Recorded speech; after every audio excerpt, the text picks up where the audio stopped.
तो मैं कहूं कि भगवान श्री राम एक ज्ञेय तत्व है जिसे हम ब्रह्म तत्व कहते हैं, जिनके लिए ज्ञान गम्य या वेदांत वेद्यम कहा गया। और दूसरा श्री राम का स्वरूप है जिसका भक्त लोग ध्यान करते हैं, चित्र सुंदर से सुंदर मूर्ति सामने रखकर ध्यान करते हैं।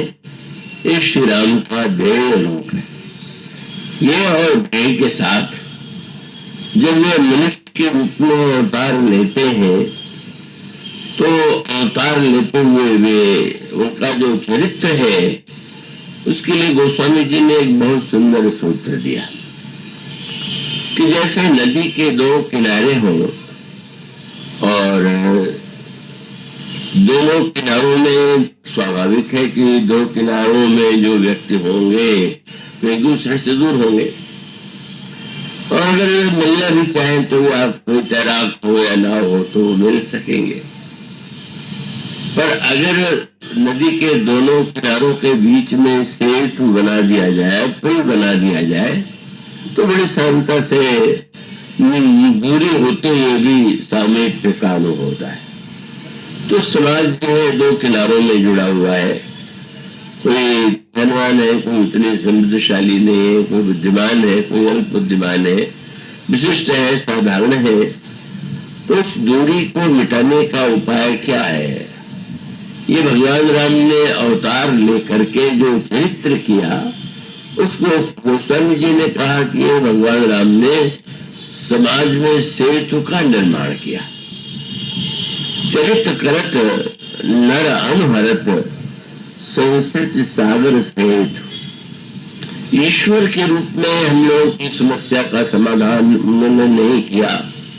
मनुष्य के रूप में जो समस्याएं हमारे आपके जीवन में आती हैं उससे भी प्रभु ने स्वीकार किया, और इस तरह से मानो उन्होंने सेतु के द्वारा, पुल के द्वारा, अब एक और अगर महर्षि वाल्मीकि है, वशिष्ठ है, विश्वामित्र है, अत्रि है, अगस्त्य है, और दूसरी ओर केवट है, गीध है, शबरी है, और इस तरह से समस्त समाज को जिन्होंने अपने जीवन के द्वारा धन्य और एक ऐसा रूप प्रस्तुत किया कि इसका स्मरण चिंतन करके हम धन्य हो सकते हैं।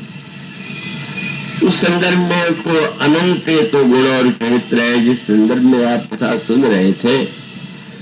शायद वो लोग भाषा के कारण उसका पूरा आनंद न ले पाए, स्वाभाविक है। तो उसको दो तीन सूत्रों में मैं आपके सामने रखने की चेष्टा करूंगा। आयुर्वेद की यह मान्यता है कि मनुष्य का जो शरीर है तो उसके लिए स्वस्थता के लिए आवश्यक है इसके शरीर में बात, पित्त और कफ जिसकी व्याख्या आप सुन रहे थे वो संतुलित मात्रा में विद्यमान है। व्यक्ति स्वस्थ ही जब होता है जब उसमें वात भी हो, पित्त भी हो, कफ भी हो। अभी पित्त के संदर्भ में भी आपने बेटे मंदाकिनी की बात सुनी। रोग कब होता है कि जब ये असंतुलित मात्रा में, वैद्य का कार्य नहीं है कि वो ऐसी दवा दे दे कि शरीर में कफ वात पित्त पूरी तरह से मिट जाए। क्योंकि कफ वात पित्त नहीं रहेगा तो रोग ही नहीं मिटेगा, रोग ही मिट जाएगा। इसका अर्थ नहीं, उन तीनों का रहना आवश्यक है। पर जो जितनी मात्रा में आप देखते हैं, शरीर बहुत गर्म हो जाए तो कहेंगे बुखार हो गया, शरीर बहुत ठंडा हो जाए तो कहेंगे शीतांग हो गया। और इसका अभिप्राय कि जैसे शरीर संतुलित स्थिति में ही स्वस्थ रह पाता है, इसी प्रकार से जब हम अपने मन से भी संतुलित होने का अभ्यास करने का प्रयास करेंगे और संतुलित बनेंगे, और विशेष रूप से भगवान राम के चरित्र में जो अद्भुत संतुलन है वो आप यदि पूर्व मानस को उस संदर्भ में देखें तो स्पष्ट प्रतीत होता है कि वे बताना चाहते हैं कि नहीं, समाज में व्यक्ति को काम क्रोध लोभ से मुक्त नहीं हो जाना है। ये नहीं कि काम रहित समाज हो, क्रोध रहित समाज हो, लोभ रहित समाज हो। का अगर काम न हो तो सृष्टि का सृजन नहीं होगा, लोभ न हो तो व्यक्ति पुरुषार्थ नहीं करेगा, क्रोध न हो तो बुराई को मिटाने का प्रयत्न नहीं होगा। पर वो जो एक संतुलित मात्रा में रहते हैं तो वो व्यक्ति स्वस्थ रहता है। तो वो यदि कहें कि काम क्रोध लोभ रोग भी बन सकते हैं, और काम क्रोध लोभ जो है आपके लिए स्वस्थता का संदेश भी दे सकते हैं, तो भगवान राम के चरित्र में वो तो प्रत्येक घटना ही इनकी संकेतों से परिपूर्ण है। लेकिन अगर प्रभु के चरित्र की 3 यात्राओं को आप ध्यान में रख लें तो उसमें भी वो आपको संदेश मिल सकता है। भगवान राम की जनकपुर की यात्रा एक, बाद में चित्रकूट की यात्रा दूसरी, और फिर लंका की यात्रा तीसरी। ये तीनों ही जनकपुर की यात्रा काम के संतुलन का सदुपयोग है, और चित्रकूट की यात्रा में लोभ की प्रवृत्ति के अंकुश का परिचय प्राप्त होता है, और लंका की यात्रा क्रोध की यात्रा है जो जीवन में समाज में अन्याय मिटाने के लिए आवश्यक है। उसमें सूत्र इतना ही है। और फिर वही बात आती है कि कह तो मैं गया कि थोड़ी और खेलूंगा, तो अधिक हो जाए तो आप लोग सुन लीजिएगा। भगवान श्री राम के चरित्र में जो ये सूत्र आता है कि 2 ऐसे पात्र हैं कि जो जिनके जीवन में काम की वृत्ति का एक ऐसा रूप है जो निंदनीय माना जाता है, और वो 2 पात्र जो है वो है इंद्र और अहिल्या। और ये ध्यान रखिएगा कि ये दोष जो कि इंद्र में है वही दोष रावण में भी है। मैं ये आशा करूंगा कि आप पूरे एकाग्र मन बुद्धि से सुनेंगे। अगर इंद्र ने अहिल्या को पाने का प्रयास किया तो रावण ने सीता जी को पाने का प्रयास किया। तो इसका अभिप्राय यह है कि काम की वृत्ति बुरे व्यक्तियों के साथ साथ अच्छे व्यक्तियों में भी हो सकती है और होती है। और काम की वृत्ति से जब थोड़ा नियंत्रण छूटता है तो व्यक्ति के जीवन में समस्या उत्पन्न होती है। तो ऐसी स्थिति में एक 2 बहुत संक्षिप्त सूत्र ये है कि ये जो रोग है, ये दोष जो है, इनका वर्णन रामायण में 2 रूपों में किया गया है, रोग के रूप में और राक्षस के रूप में। हम ध्यान देंगे, जैसे मोह को बताया गया कि मोह रोग है, और दूसरी का और कहा हुआ कि मोह रावण है। तो उसी को रोग बताना और उसी को राक्षस बताने का तात्पर्य क्या है? उसका सरल सा तात्पर्य ये है कि जो व्यक्ति बुराई को बुराई समझ करके मिटाना चाहता है वो रोगी, और जो बुराई के पक्ष को ही प्रबल बनाना चाहता है वो राक्षस। इसलिए रोगी को वो अच्छा करना होगा और दुष्ट को मारना होगा। राक्षस का वध होना, और इसी प्रकार से जो अच्छे व्यक्ति है और जिनमें विकृति है, जैसे रोगी कोई हो तो रोगी तो यही कहेगा कि हाँ मुझे ये रोग है, मुझसे भूल कुपथ्य से, लेकिन आप उसको तो आप क्षमा कीजिए या दूर कर दीजिए। वो विनोद भरा और सार्थक प्रसंग आता है। जब भीषण शरण में आए तो भीषण के आने का समाचार जब प्रभु को दिया गया तो सुग्रीव ने विरोध किया। सुग्रीव ने कहा कि ये न भूलिएगा कि आवा मिलन दशानन भाई, ये 10 मुंह वाले का भाई है। एक व्यक्ति अपनी बात भूल जाए तो कहेंगे अरे तुम्हारे 1 मुंह कि 2 मुंह, 10 मुंह वाली की बात का क्या ठिकाना। कह रहा है मैं शरण में आया हुआ हूं तो अगले क्षण क्या कहेगा। इसलिए मैं समझता हूं कि राखे बाद इसको बंदी बना लेना चाहिए, ये विश्वास करने योग्य नहीं। और उसके बाद प्रभु को के सामने समस्या है। प्रभु शरण में लेना चाहते हैं क्योंकि उनका नियम है। श्री राम की विलक्षणता आप पर शायद ध्यान गया हो न गया हो कि श्री राम समाज को बदलते नहीं है, व्यक्ति को बदलना नहीं है, बट अभी तो भगवान यह बताते हैं कि प्रत्येक व्यक्ति जैसा बना हुआ है उसी को सही रूप दे देना। बस ये नहीं कि वो व्यक्ति अब चमेली चंपा हो जाए और चंपा चमेली हो जाए, चंपा चंपा रहे, चमेली चमेली रहे, बेला बेला रहे, लेकिन हाँ कहाँ किस पुष्प का। तो भगवान राम ने तो निर्णय किया है कि अगर कोई भी व्यक्ति यह मान रहा है कि मुझसे भूल हुई है तो मैं उसको मेरा गलत है, कितना भी बड़ा अपराध उसने क्यों न किया हो। तो अवतार का उद्देश्य कर्म फल का दंड नहीं हो सकता, क्योंकि ये तो एक समाधान सृष्टि के मूल में ही है।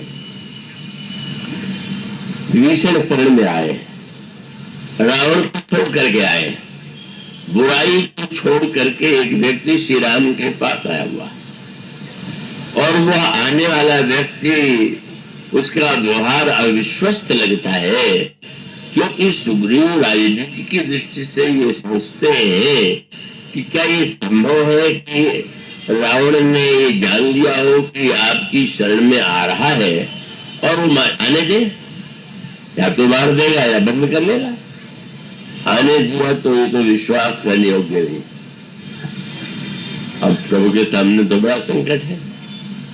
भगवान के चरित्र में विश्वास का सर्वाधिक महत्व है। किसी पर भी विश्वास करते हैं और वो मानते हैं कि हाँ ये विश्वास करने योग्य है, और ये इसलिए उनके चरित्र में सर्वदा यहाँ पर भी एक प्रश्न था कि विभीषण सुग्रीव कह रहे हैं कि बंदी बना लेना चाहिए। अब क्या करे, तो भगवान राम ने मुस्कुरा करके हनुमान जी की ओर देखा और वह देखे मुस्कुराए नहीं, हंसने भी लगे। अब लोग ने सोचता है कि भगवान हनुमान जी की ओर हंस क्यों रहे, तो हंसने के पीछे मानो संकेत ये था कि विभीषण को शरणागति का संदेश जो है वो तो हनुमान जी ने दिया था। आप किसी को निमंत्रण दे आवे और घर वाले को न बतावे और वो खड़ा हो और घर वाले कहने भगवान इसको थोड़ा तो प्रभु ने हंस के देखा, मानो संकेत था। अब चुप्पी तो साध लिया तुमने, इनको क्या तुमने दिया, तो एक काम करो ना, हंसी में संकेत किया ये समर्थन कर दो। मैं ये विभीषण हमारे मित्र सुग्रीव समझते हैं कि ये विश्वास करने योग्य नहीं है, और मुझे लगता है कि सुहृदय साधु सुचि सरल विभीषण ये अच्छा है, अच्छे हृदय पवित्र है, पर एक शब्द जोड़ दिया। तब सुग्रीव का भी जो कहा हुआ है वो अनुमान है, और मैं भी अनुमान से कह रहा हूं। तो संकेत ये था कि तुम अगर समर्थन कर दो कि ये सज्जन है तो मेरे लिए मार्ग खुल जाए शरण में लेने का। हनुमान जी तो इतने प्रसन्न हुए हनुमान जी के उत्तर से, उस उत्तर में एक प्रकार से कहा जा रहा है कि हनुमान जी ने अगर कहीं ये कह दिया होता कि सुग्रीव जी गलत कह रहे हैं, आप बिल्कुल ठीक कह रहे हैं, ऐसा लोग बोलते हैं, तब उन्होंने सोचा कि अगर मैं एक हूं कि सुग्रीव ठीक नहीं कह रहे हैं तो ये हमारे जिनके निकट रहे हैं उनका अनादर, और प्रभु जो कह रहे हो बिल्कुल ठीक है, लेकिन उससे तो प्रभु प्रसन्न होंगे पर लगेगा कि मतभेद है। आप हनुमान जी ने तीसरी बात की, उन्होंने कहा प्रभु आप मुझसे ही पूछ रहे हैं, प्रभु का तात्पर्य तो तुम लंका में जाकर के देखा हो और देखाया हो, तो तुम जो कहोगे प्रत्यक्ष है, और मैं और भीषण जो सुग्रीव जो कह रहे हो हनुमान। तो हनुमान जी ने कहा क्षमा करेंगे प्रभु, मुझे लगता है कि ये प्रश्न ठीक ही नहीं, प्रभु के प्रश्न में कभी निकाल देना क्यों, बोले प्रभु आप ये बताइए कि शरणागति जिसे शब्द कहते हैं वो न्यायालय है कि औषधालय? यहाँ न्याय किया जाता है कि दवा दी जाती है?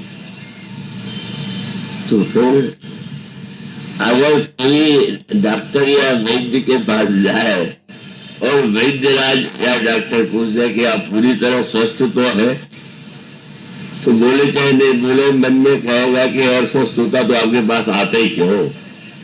आने इसलिए पड़ा कि मैं तो नहीं हूँ, इसलिए आप मुझसे पूछ रहे हैं। तो स्पष्ट है। तो उन्होंने कहा महाराज मैं बिल्कुल ही नहीं कहूंगा। आप शरणागत वत्सल भगवाना, शरणागति में न्याय नहीं किया जाता। वो तो कृपा है जहाँ पर व्यक्ति मन के रोग को स्वीकार करता हुआ अपनी कमी दूर करने आया। इसलिए मैं कैसे कहूं कि ये सरल है कि अच्छे? मैं तो कहूंगा चाहे जैसे अगर रोगी आया और डॉक्टर वैद्य उसे लौटा दे तो इसमें रोगी से अधिक निंदा तो वैद्य और डॉक्टर की होगी कि तुम किस कारण कहो कि जो रोग दूर नहीं कर पाए।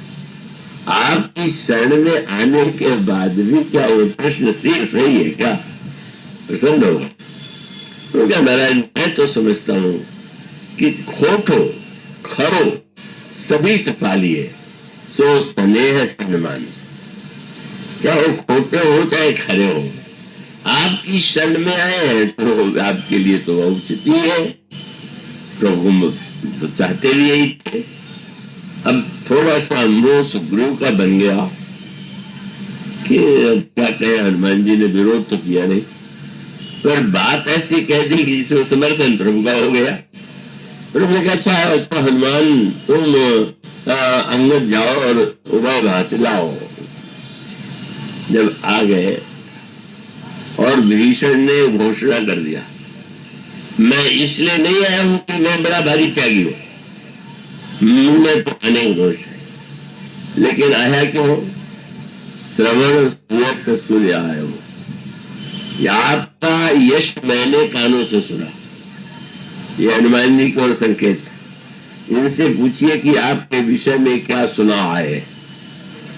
तो अगर वो यह सुना होता तो साहस न होता, पर सुना तो साहस हो गया।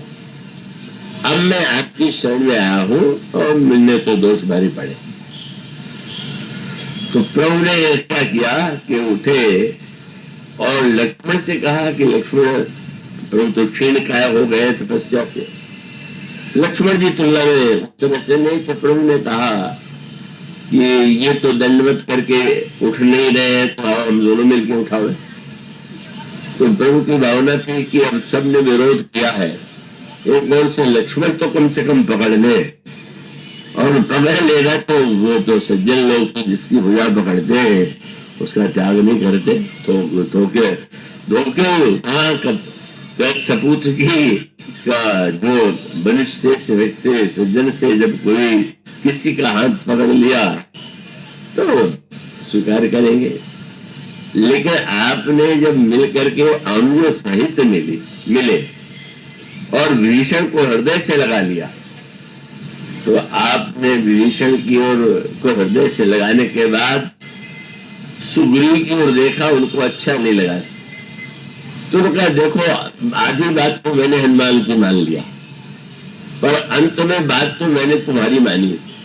तो तुमने अगर मुझसे कहा होता कि इसको मृत्युदंड दीजिए तो संकट आता, पर तुम्हारे मुंह से मारने का शब्द निकल करके जब ये निकला कि राख्य बांध मोहिए सुखावा, इसको बांध के रख लीजिए, तो मुझे तो बहुत बढ़िया तुमने उपाय बता दिया।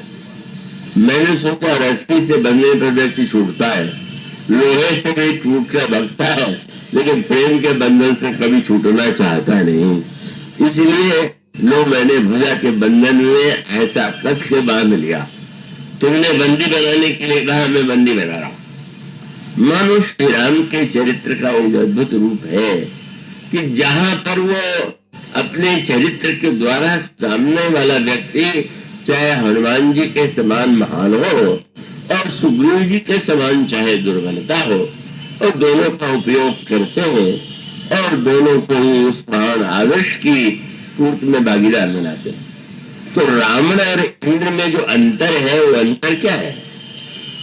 रावण में आगर है तो वो ग्रस्त माने रावण में भी वासना है और इंद्र में भी वासना है, पर अंतर यह है कि इंद्र को बड़ा पश्चाताप हो रहा है और रावण को कभी ये नहीं लगा कि मैंने सीता जी का हल करके कोई भूल किया।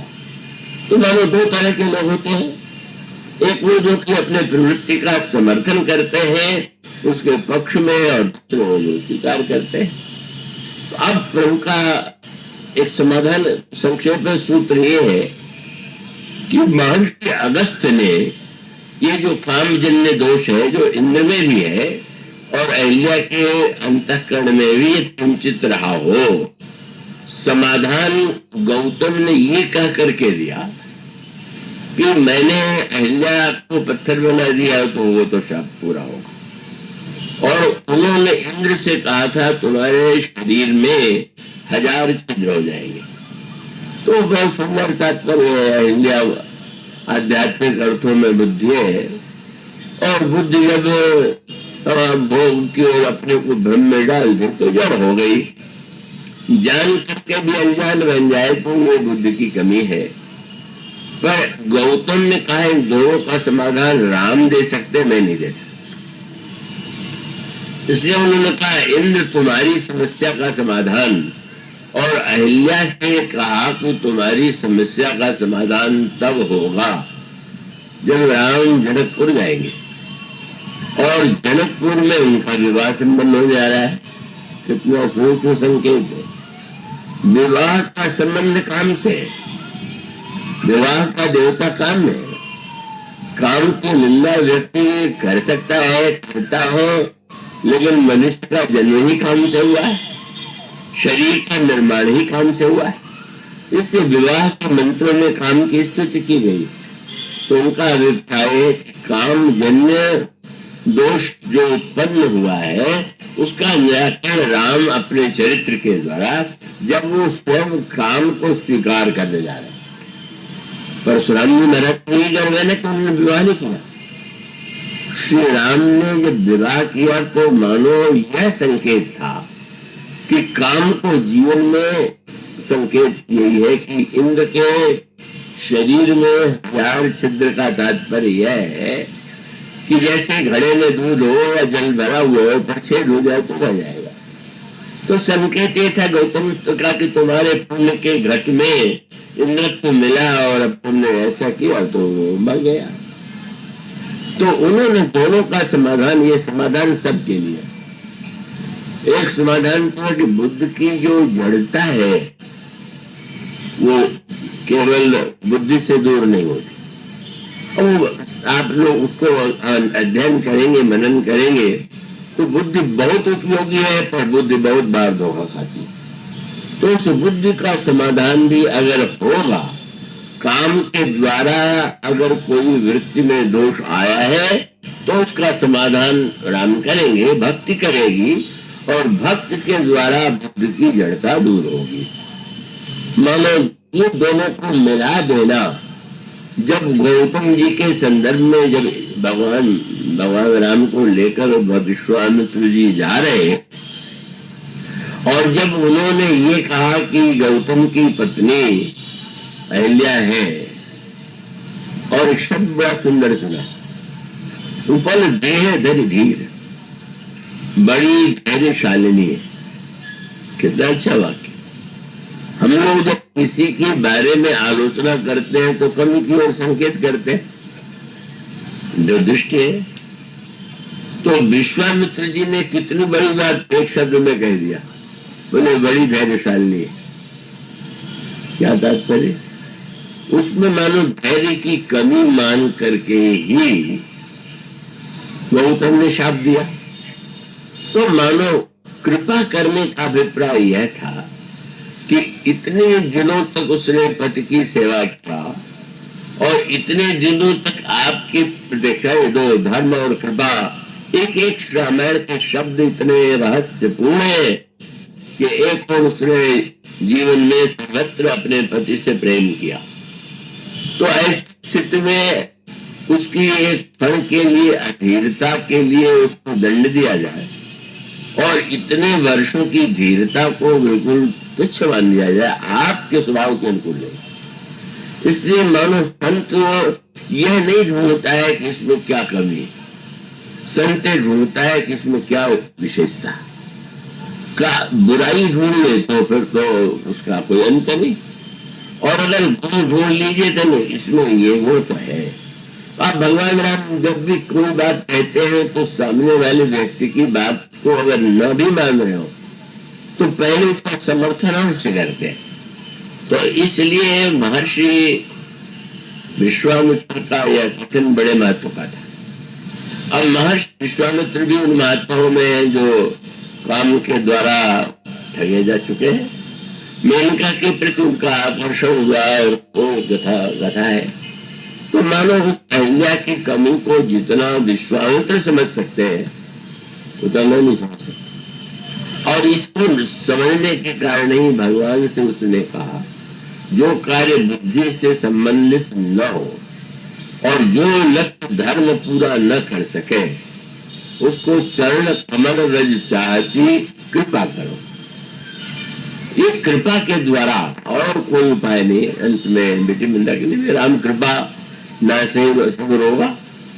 तो इसका अभिप्राय यह था कि अब जो है, लेकिन श्री राम इतने संकोची है कि गुरु जी ने जैसे दवा भी बता दिया हो कि कृपा तो सर्वत्र तुम्हारे जीवन में है, पर कृपा चरण की धूल से करो।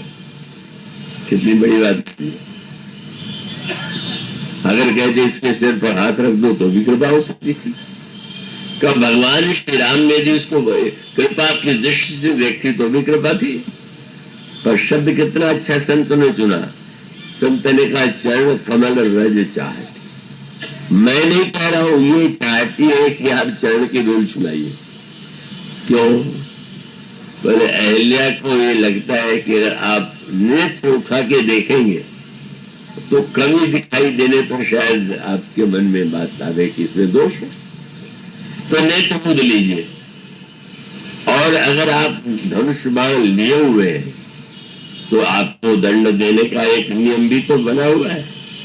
तो आप उसको लगता है कि कहीं उसके अपराध का दंड न मिले, इसलिए कृपा उस चरण से चाहती है जिसमें गंगा निकली है। और गंगा ने नहाने वाले से न पापी पूछा, न पुण्यात्मा पूछा, न जाति पूछे, न कुछ पूछा। जो आया गंगा ने सबको स्वीकार किया। आपकी कृपा गंगा। मानुष पुत्र यह है कि विकारों का निराकरण करने के लिए धर्म का भी कर्तव्य का पालन भी उपयुक्त ही है, और बुद्धि का भी उपयोग तो करना ही चाहिए। पर अंतो गप्पा जब तक उसको आप भगवान की कृपा से नहीं जोड़ेंगे तब तक वो राम कृपा दासी सब रोगा का अभिप्राय है। सब कुछ होने के बाद भी रावण का सिर कटने के बाद, रावण की भुजा कटने के बाद भी जैसे रावण नहीं मरता, मानो धर्म और बुद्धिमत्ता के द्वारा रावण के सिर और भुजा कट जाए पर उसकी मृत्यु नहीं हो। इसलिए राम की कृपा जब तक एक बाण, और वह बाण कृपा का बाण है। तो अहिल्या माने हमें यह समझाने के लिए है कि बुद्धि में दोष की वृत्ति आ सकती है, पर उसके निराकरण का उपाय है कि हम भगवान से निरंतर प्रार्थना करते रहे और हमारे हृदय में भक्ति हो जाए। और अहिल्या चेतन हो गई। और इंद्र को ये कहा था कि तुम्हारे छिद्र छिद्र है, लेकिन जब राम को दूल्हे के रूप में तुम देखोगे तब तुम्हारे छिद्र आंख बन जाएगी। कितनी बढ़िया बात। छिद्र माने दोष। तो इसका अभिप्राय क्या है? काम दोष है जब तक उसके द्वारा वासना का उदय हो, और काम जब राम को देखने लगे तो छिद्र छिद्र कहाँ रह गया? तब तो दृष्टि बन गया। तो मानो उन्होंने दोनों का समाधान, काम का समाधान कौमी आत्मा में। इसलिए जब श्री राम घोड़े पर बैठे तो ऐसा बढ़िया वर्णन गोस्वामी ने किया और ये कहा कि इतना सुंदर घोड़ा था। जय बरबाज राम असवारा फिर शारदौ न वर्ण पारा। और आनंद का अगले चौपाई क्या, उस दृश्य को देख करके शंकर, भगवान शंकर देखने लगे, घोड़े तो बड़ा सुंदर घोड़ा है। राम को बैठे देखा दूल्हा राम में, अच्छा तो ये घोड़ा कौन है, बड़ा सुंदर, इतना बड़ा सुंदर नाच रहा है, चल रहा है। तो मानो घोड़ा तो कौन था, तुलसीदास जी ने कहा घोड़ा काम था, काम ही घोड़ा बन करके दूल्हा राम को उठाए हुए। मानो संकेत क्या था, मानो इंद्र ने, मानो काम रूप में जो अश्व था, घोड़ा था, उसने शंकर जी की ओर देखा, नैन पंचदश, तो उस दिन तो आपने जला दिया था, अब भी जला दी, दृष्टि अब एक नहीं या तो 5-5 है, अब क्यों नहीं जला देते। शंकर जी ने मुस्कुरा करके देखा, जरा घोड़े, तो घोड़ा जब तक है तब तक तो ठीक है, पर राम के उतर जाने पर देखना, राम उतर जाएंगे तुम्हारे बस होने में देर नहीं लगेगी। और उसका सूत्र इतने कि काम सबके सिर पर सवार होता है, पर काम पर राम जब सवार हो जाए और उसकी लगाम यदि राम के हाथ में, वो स्वामी जी ने लगाम का वर्णन किया, जगमगत जी में जराव ज्योति सुमोति मुझे माने के लगे कि इनकी नीलाम लगाम लेतन का, और उसके पश्चात प्रभु मन सही लीन मन कर चलत बाद छवि पाओ भूषित। भगवान राम घोड़े को नचा रहे हैं, काम को सबको नचाता है, को जगह काम नचाओ न दे ही, मानो सूत्र दो ये, भक्त के द्वारा ही हम भगवान की कृपा प्राप्त करके बुराई का समाधान पा सकते हैं। और भगवान के किसके ऊपर, काम के ऊपर हम श्री राम को और श्री राम के हाथों में यदि लगाम सौंप दे, अगर काम स्वतंत्र हो जाएगा तो निश्चित रूप से उसके द्वारा कई दोष हो सकते हैं। तो इसलिए पहली यात्रा में काम का समाधान, और दूसरी यात्रा जो है, लोभ की बात आपने सुनी, लो मंत्र पर सूत्र यही, लोभ की समस्या का समाधान लोभ से नहीं, झगड़ा समाज में लोभ का लोभ से है। क्या कोई बताती है ना, एक पत्रकार ने पूछा रामायण और महाभारत में क्या अंतर है, तो मैंने कहा रामायण माने, महाभारत माने जैसा होता है, और रामायण माने जैसा होना चाहिए। इस ने मुझसे कहा कि मैंने सुना है कि महाभारत घर में रहे तो झगड़ा होता, तो महाभारत की पुस्तक हम खरीद के ले आने की नहीं। मैंने कहा महाभारत ग्रंथ बुरा नहीं है, तो महाभारत हो जाना बुरा। हाँ, महाभारत रखिए, पर महाभारत प्रारंभ, महाभारत रामायण में क्या अंतर है, वहां भी लोग और यहाँ भी लोग। लोग माने दुर्योधन को राज्य का लोग है, लोग ही तो है, और उसके मूल में गांधारी बहुत अच्छे स्वभाव की। ये लोभ ऐसा है जो बड़े बड़े बुद्धिमानों में पाया जाता है। गांधारी पतिव्रता है, पतिसेविका है, नेत्र मूत करके पति के लिए इतना बड़ा त्याग कर रही है, पर जब ये पता चला कि कुंती गर्भवती है, तो एक क्षण के लिए ये बात आई गांधारी के मन में कि मेरे गर्भ से अगर पहला पुत्र जन्म ले ले, तो राज्य जो मेरे पति को नहीं मिला अंधा होने के कारण, वो हमारे पति को मिल जाए। मानो एक कामना और एक कामना तो बड़ी स्वाभाविक है। तो इसलिए कैकेयी के हृदय में राज्य की कामना, और गांधारी के हृदय में काम लोभ की कामना, वो दोनों में। पर मैं तो यही कहूंगा, लोभ समान होने पर भी अगर कहीं पर कैकेयी के गर्भ से भी दुर्योधन जैसा पुत्र होता, तो रामायण महाभारत बन जाती। भाई भाई लड़ पड़ते तो लड़ाई चलती रहती, सारे समाज में जिंदरा चल रही। तो वस्तुतः समाधान तो यह था कि उनके पुत्र तो भरत निकले। उसका अभिप्राय कि लोभ का उत्तर लोभ नहीं। आप उसको नाम बात करिए। एक पिता की बात मैंने सुनाई थी जिन्होंने कहा कि इसी दोहे की व्याख्या कर दीजिए, ये अनुचित उचित विचार थे जो पाले पितु गए। उनके मन में कोई वासना थी, बोले बेटा मान जाए, और एक बेटे को भी मैंने देखा क्या पिताजी के लिए बड़े कठोर शब्द गए। तो ऐसे पिता से बोला जाता है? बोले तो रामायण का आदर्श है क्या? तो रामायण में जब भरत जैसे संत ने दशरथ जी के लिए कहा कि मरण काल विधिमति हरली नहीं, तो इनकी बुद्धि भी हरण हो गई है, इसलिए ऐसा कहना बिल्कुल ठीक है। मानो अगर आप हर कार्य का समर्थन ढूंढेंगे तो मिल ही जाएगा।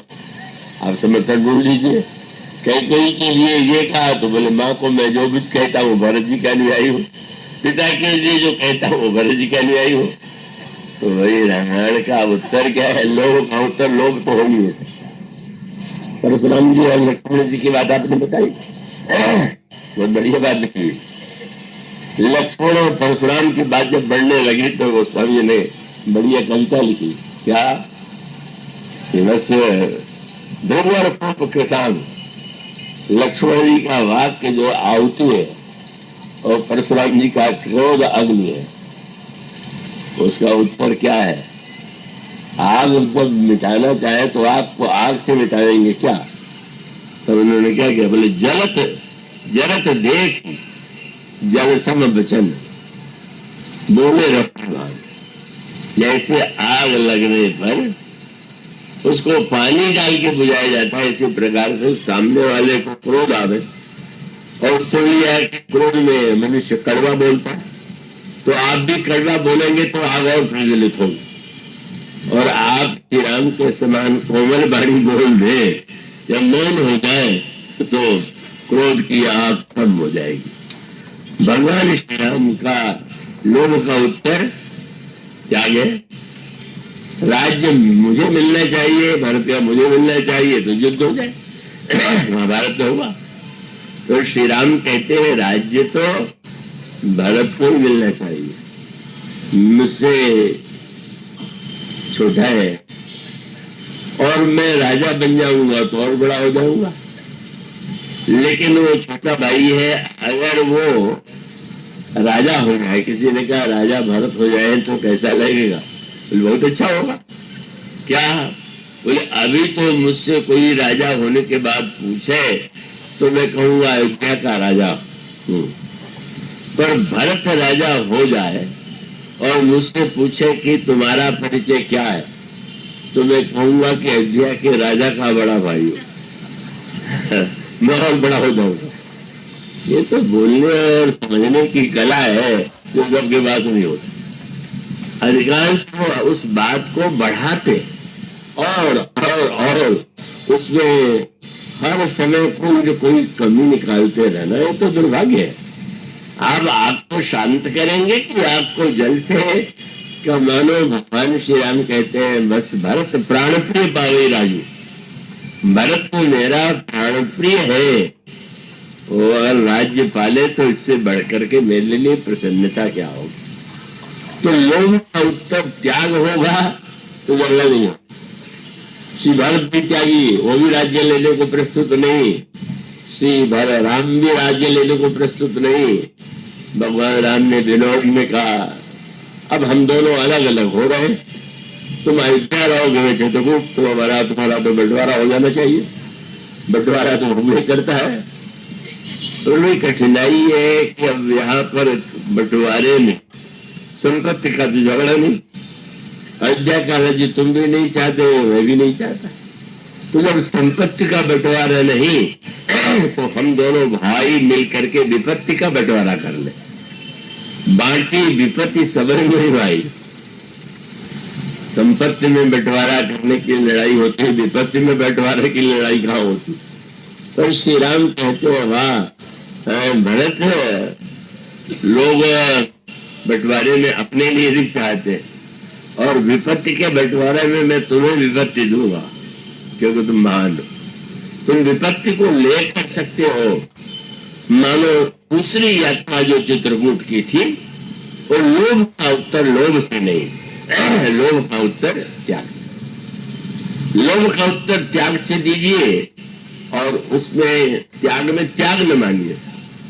थोड़ा संकट ये, त्याग में त्यागी मानने का अगर अभिमान आ गया कि मैंने ये छोड़ा, मैंने वो छोड़ा, मैंने ऐसा त्याग किया, ऐसा उपटे नहीं।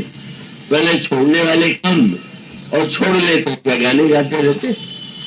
मानो अगर त्यागी जी ने रुपया नहीं लिया तो ये मन में इच्छा हो गई कि लोग मुझे कम से कम त्यागी जी तो कहे, विरागी जी तो कहे। मानो ये वासना भी न हो। भगवान रामदेव मैं काहे का त्यागी हूं। वाल्मीकि ने कहा तुम्हें इस युवावस्था में बनाना पड़ा।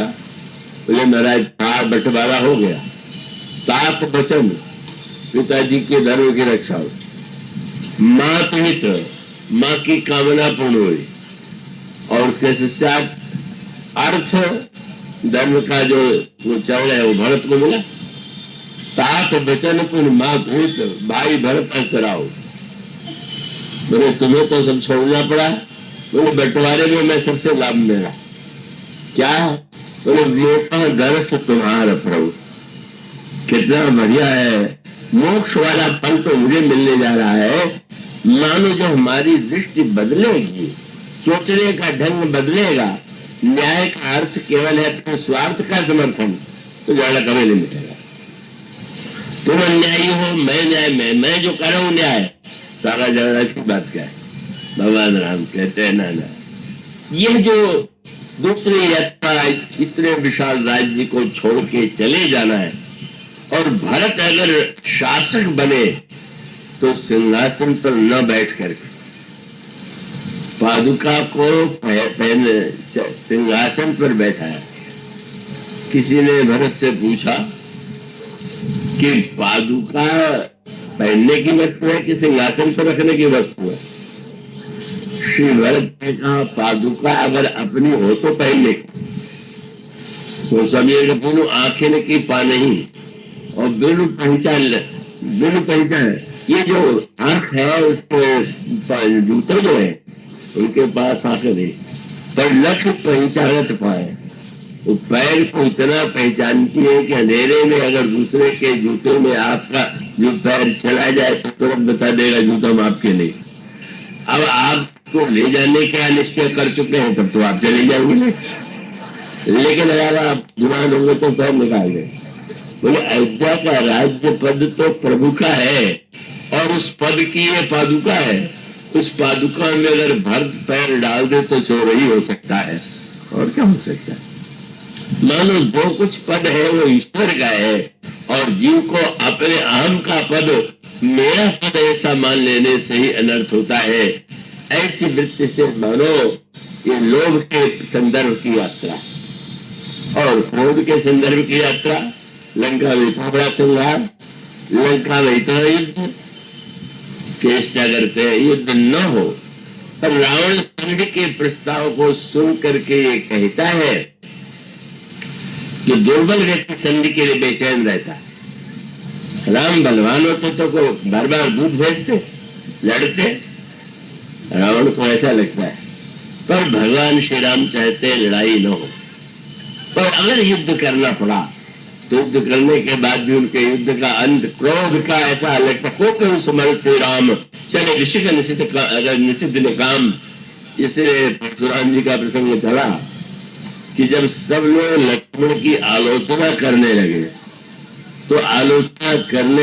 तो भगवान राम को लगा कि तो बड़ा अमर्यादित कार्य हो रहा है। इसलिए नयन तरेरे राम, नेत्र तरेर करके लक्ष्मण जी को देखा, आंखें टेढ़ी करके। लक्ष्मण जी चुप हो गए, लेकिन आश्चर्य से चुप तो हो गए पर लगा मुस्कुरा रहे। बाद में किसी ने कहा कि प्रभु के आंख तरेरने पर आपने बोलना तो थोड़ी देर के लिए बंद किया, तो आप मुस्कुराने क्यों लगे। उन्होंने कहा कि मैं ये सोच के प्रसन्न हुआ, अच्छा हुआ शिव प्रभु ने नैन तरेर करके मुझे देख, तो लोगों को ये पता चल गया कि इनको क्रोध भी करना आता, नहीं तो भ्रम हो जाता है कि ये क्रोध कर ही नहीं सकते।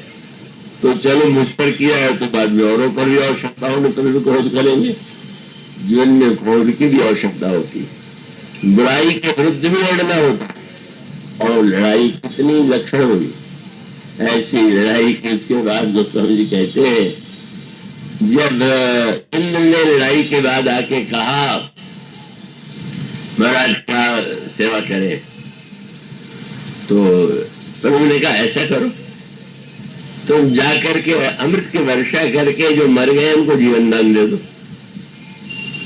और जब वर्षा हुई अमृत की तो बंदर सब जीवित हो गए, राक्षस एक भी जीवित नहीं हुआ। पार्वती जी ने कहा बहुत अच्छा हुआ, अच्छे लोग पुनः जीवित हो गए। ऐसी लड़ाई तो कहीं नहीं देखी गई कि इसमें मर के भी और एक भी अच्छाई न मरे, एक भी सद्गुण न मरे, और बंदर नहीं, राक्षस नहीं मरे, भी अच्छा हुआ। शंकर जी हंसने लगे, तुम जानती हो वो जीवित तो नहीं हुए, पर प्रभु ने उनको भी कहीं भेज दिया। कहा, बोले उन बंदरों को अपने धाम में भेज दिया। ये महाराज ये क्या हुआ, आपने इनको मुक्ति दे दिया। भगवान ने कहा भाई मेरे भक्त हैं। क्यों? बोले तो स्वामी कहते हैं कि भक्त वो है जो मेरा निरंतर चिंतन करे और ये दिन रात मेरा चिंतन करते रहते हैं लड़ने के लिए। इसलिए बस महाराज ये कौन सा भाव है? बोले बैर भाव सुमेरे में याद तो करते हैं, चलो भाई बैर भाव से तो करते हैं। ये कितने बड़े उदार है। और वो बैर भाव दे ही परम गुप्त सोचिए जानी, अस कृपालु को कहो भवानी। जब अपने धाम भेज दिया तो महाराज ये तो न्याय नहीं हुआ, आपने इनको अपना धाम दे दिया। प्रभु का तात्पर्य था कि जब किसी को बड़ा दंड देते हैं तो उसको आजीवन कारावास में देते हैं। वो मैंने अपने धाम में भेज दिया तो आजीवन कारावास हो गया, क्योंकि मेरे धाम में जाके तो कोई लौटते नहीं है। कितना उदार चरित्र है, जो क्रोध करते दिखाई तो देते हैं लेकिन क्रोध का परिणाम कभी दूसरे का हित न हो करके केवल अच्छे हैं उन्हें भी और जो बुरे माने जाते हैं उनकी भी बुराई को हम कैसे मोड़ दे और कैसे भी हम उसको धन्य बना सके, यही राम राज्य है। तो और पूरे हो गए और इसलिए मैं तो समाप्त ही कर दूंगा। और उसका अभिप्राय ये हुआ कि वस्तुतः आप लोग सुनते रहे हैं और मैं मानता हूँ, कई बार लोग पूछते हैं कि आपको अपने देश में सर्वश्रेष्ठ श्रोता कहाँ के, तो मैं मुख्य रूप से लखनऊ का नाम अवश्य देता हूँ। और आज भी यही डर था कि आज तो शायद कम लोग आ पाएंगे, पर आपने दिखा दिया कि आपका इतने इनकी परीक्षा भी हो गई। ये परिवार कितना, चलो भाई वो हीरे मोती का व्यापार करते हैं और ये राम कथा के हीरा मोती जो है भगवान के गुण के हीरा आपके पास दे रहे हैं, तो ये तो बहुत बड़ा कार्य कर रहे हैं। परीक्षा हो गई इतनी जल्दी, सवेरे पता चला कि भाई कोई घटना हो गई, लोगों को डर लगा कि ये तो बड़ा गड़बड़ होगा कि वहाँ कथा हो। ऐसे अवसर पर तो लोग कथा सुनते हैं, लेकिन ऐसा ही आ गया तो इतने जल्दी हुआ। और आप कितनी शीघ्रता से आ गए और आकर के आपने सुना। आप राम कथा को पढ़िए और पढ़ने से अधिक उनके नाम का जप कीजिए, उनका ध्यान कीजिए, उनके गुणों का चिंतन कीजिए। आप देखेंगे कि आपको एक आनंद की अनुभूति होगी। बस इन शब्दों के साथ मैं आशीर्वाद देता हूँ श्री रमेश जी टंडन, श्री किशोर जी और उनके सुपुत्र वैभव और जितनी पुत्रियां हैं, अब मैं सबका नाम तो कैसे लूं, और सारे जो देवियां हैं सब देवी देवताओं को, बालकों को बार बार प्रणाम है, आशीर्वाद है। और आप सब लोगों को बार बार नमन। बोलिए साहब। तो वचन देने का कार्य तो मेरा है, तो पूरा कार्य करने को उनको है। इसलिए प्रभु की कृपा होगी तो अगले साल फिर हम लोग मिलेंगे। रजनीश जी शुक्ला, दिनेश शर्मा जी, अनिता बावा जी और सुनील द्विवेदी जी, ये सभी लोग आकर के महाराज जी से प्रसाद ग्रहण कर लें। आरती होने वाली है। भाई जी कहती लोग अनुशासन बनाए रखे ऊपर आने। भाई जी आज क्योंकि ये स्थान नया है, आप लोगों से विशेष प्रार्थना है, यहाँ पर समय के अभाव में हम लोग उस प्रकार की व्यवस्था नहीं कर पाए जैसे वहां कर लेते थे। आरती होगी, आरती में मेरे बाईं ओर से माताएं आएंगी और महाराज जी के सामने से निकल जाएंगी, और दाहिनी ओर से भाई लोग आएंगे और सामने से निकलते जाएंगे। और अनुशासन आप चाहेंगे तभी बन पाएगा, हम लोगों में सामर्थ्य नहीं है इतने लोगों को संभाल पाने की। आपसे विशेष प्रार्थना है, किसी को चोट फोट ना लगे, बच्चे भी हैं, इसलिए अनुशासन बना रहे हैं। आरती में सम्मिलित हो, उसके बाद महाराज जी को जो लोग प्रणाम करना चाहते हैं प्रणाम करते हुए धीरे धीरे निकलते जाए।